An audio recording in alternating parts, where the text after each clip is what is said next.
June 1st. I really considered not even making a video like this just because of the timeline of things, but it doesn't even matter. It's now 2 months post breakup, and even saying that out loud, it's just like so many things can happen and change in a 2-month span. I feel like time has just at the same time been very slow, but also like flew by. For me, I feel like healing isn't linear. It comes in waves. It hits you in those moments where it's unexpected. Frankie really wanted to say hi. And even if you feel like you're doing all the work that you should be to be healing, people always say after a breakup, oh, just stay busy, so it'll keep your mind off things. And first, that helps a lot, kind of packing your schedule. And then I almost feel like it's this double-edged sword where all of a sudden it just hits you and you're having that moment of being alone and realizing that this person that you were with and spent all of this time with isn't there anymore. And now you have to figure out how to do life with just you. And it affects everyone differently. It might hit you like a ton of bricks. It might make you feel numb. It might slowly impact you. But everyone's healing experience is so unique and so their own. And we shouldn't feel like we have to heal in a certain way or be criticized or judged if we're not doing certain things to heal and become our best selves, or even showing compassion towards others during that time when it's hard for us to even feel that towards ourselves because we're just in such grief. Going through a breakup is not easy, and you are grieving, you are going through those stages of, so the stages of grief. The first one is you're in shock. For me, that was a huge one. I'll talk a little bit deeper about it later if I feel called to, but at first it was a huge shock. I've been just thinking back on that day and that moment. It was really rough, and it just hit me like a ton of bricks, and I was obviously upset, I was sad, I was angry, I was just, I don't know, almost embarrassed that I even put myself in that situation. But looking back, I do really feel like God has a way of protecting us, whether or not you believe in that or believe in some higher power or the universe. It all makes sense. There are certain things that transpire in our lives that, whether good or bad, they are protecting us, and that's how I am seeing it in that moment. So stage 1, denial and shock. Stage 2, anger and resentment. Yep, I've definitely surpassed that one. No longer angry, but I very much was. Stage 3, bargaining. So I didn't necessarily do that one because I was really trying to not have any contact. Especially, they say there's a certain timeline that you're not supposed to have any contact depending on the length of your relationship. So for me, I gave 21-day no contact. And the crazy thing is that he ended up reaching out to me on that 21st day. So I felt pretty strong in myself and just in my willpower to not give in, but also, of course, I'm only human and I'm trying to detach. So I still felt that attachment and things that he was saying, and it just really crushed me. And in that moment, I kind of felt like I was regressing, but I'm not. It's just a part of the process.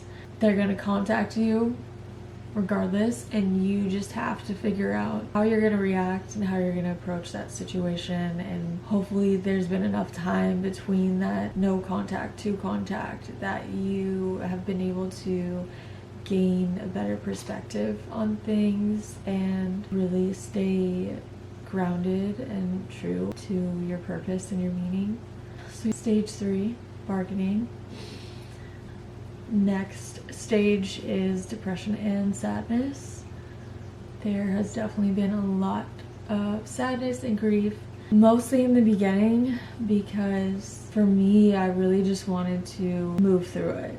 I just wanted to face it head on and move through it and get back to my life, because I just really feel like I have so much life to live and I don't want to sit here and waste it. And I really want to live my life to the fullest and not dwell on the past.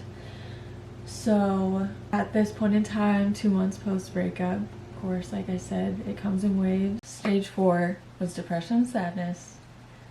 Stage 5, you're gonna get there. It is acceptance, and it is when you reach acceptance, it doesn't necessarily mean. Okay, so I have to so quickly record this because my camera's gonna die. So, stage 5 is acceptance. You're gonna get there, you're gonna find that closure, you're gonna not feel the need to have contact with them, to talk to them. Of course, you're gonna think about them here and there, but it's gonna lessen.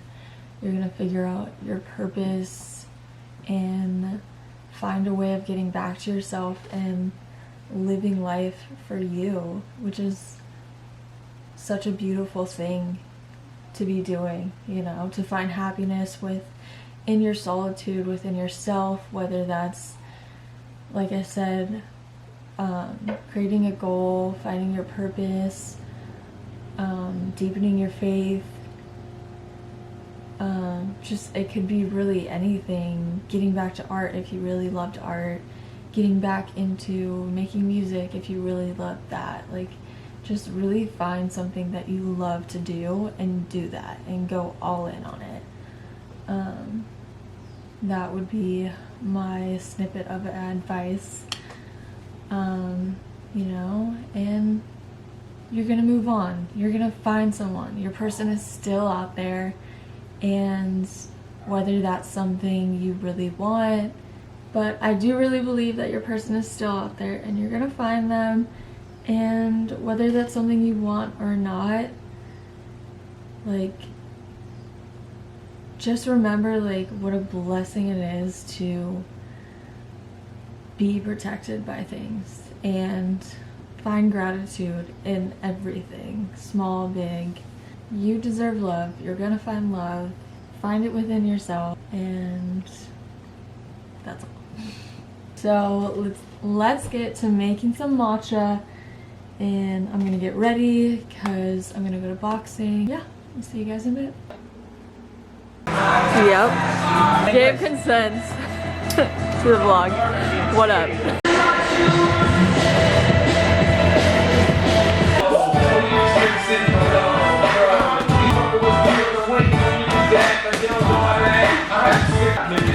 Hey, you got 30 seconds of this trouble.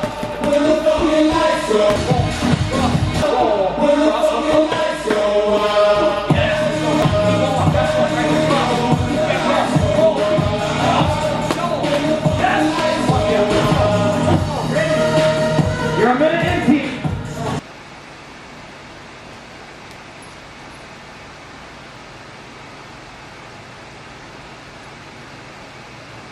Just keep it going. Got 30 seconds left. We're gonna burn it out in just 1, 2, 1, 2, and time.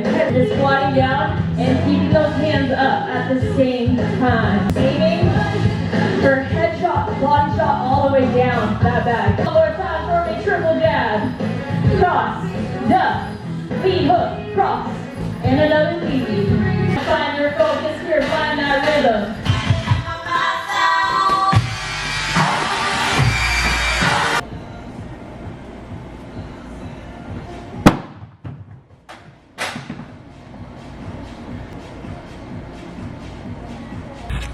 Alright, currently just finished coaching. Now I'm setting up for our strength class for tomorrow. What is it called? Unbreakable, I think. Yeah. So this is the current situation, setting all this equipment up.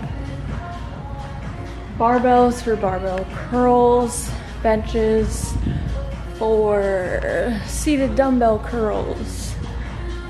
We got kettlebells for hammer towel kettlebell curls.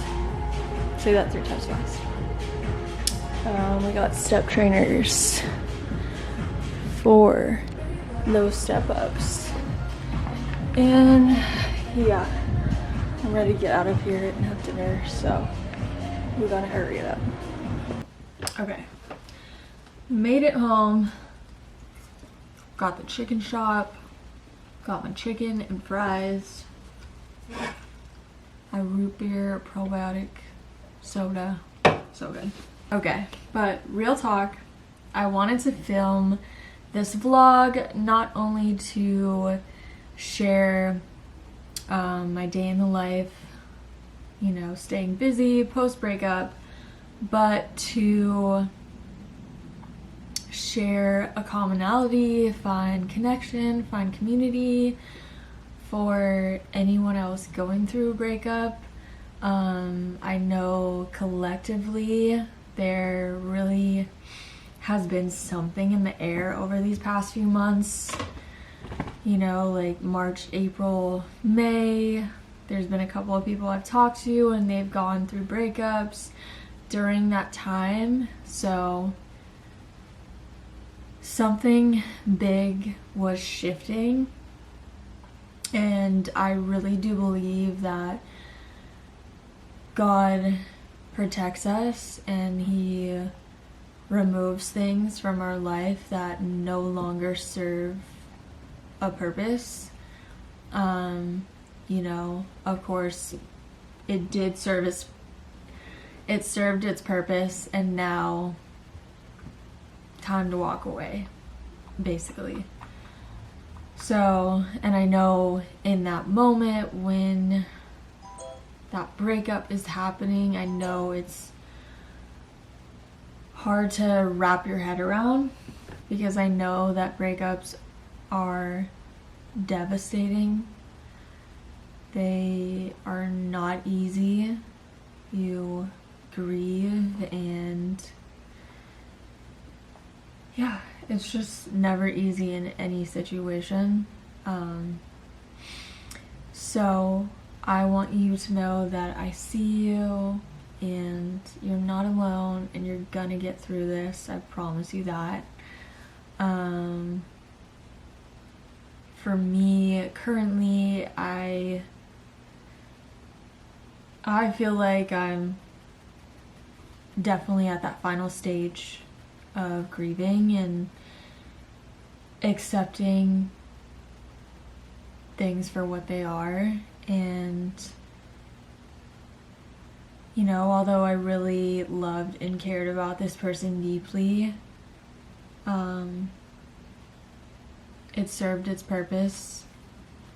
Still trying to figure out what that is. I have somewhat of an idea, but you know, and now it's time for me to get back to myself and figure out my own purpose and fulfill that. Yeah, and I'm really hoping that this video resonates with you. And yeah, I think my last few snippets of advice would be to, yes, stay busy to a certain extent, meaning that, you know, of course, focus on good things, focus on your goals, focus on work, your family, supportive circle, friends. Focus on getting healthy, taking care of your body, mentally, physically, emotionally, spiritually. Staying active is huge. A big thing that I live by is, you know, basically depression can't hit a moving target. So the only way to get out of your head is to get into your body. So that is through movement. Whether that's going for a walk, a bike ride, a hike, going to the gym, lifting weights, just tuning out, putting your music on, going to classes, fitness classes, boxing. So boxing is literally therapy for me. And yeah, whatever that may be for you, do it. Go all in 100%. The one thing that I would say not to do is obviously go and like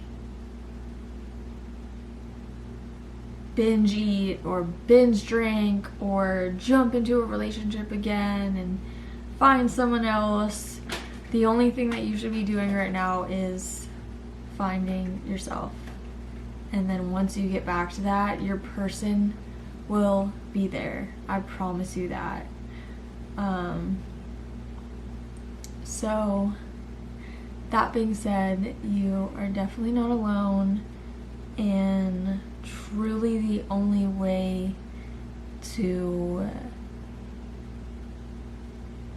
surpass something is to face it head on. Go through it. You know, just go through it, and you're gonna come out the other side a better version of yourself. You really are.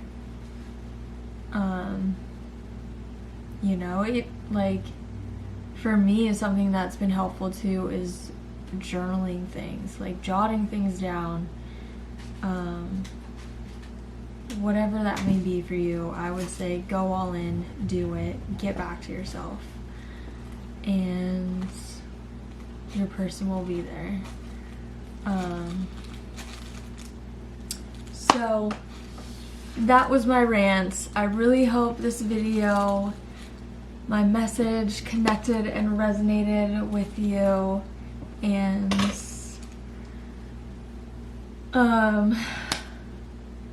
the next video will be in a much better lighted setting.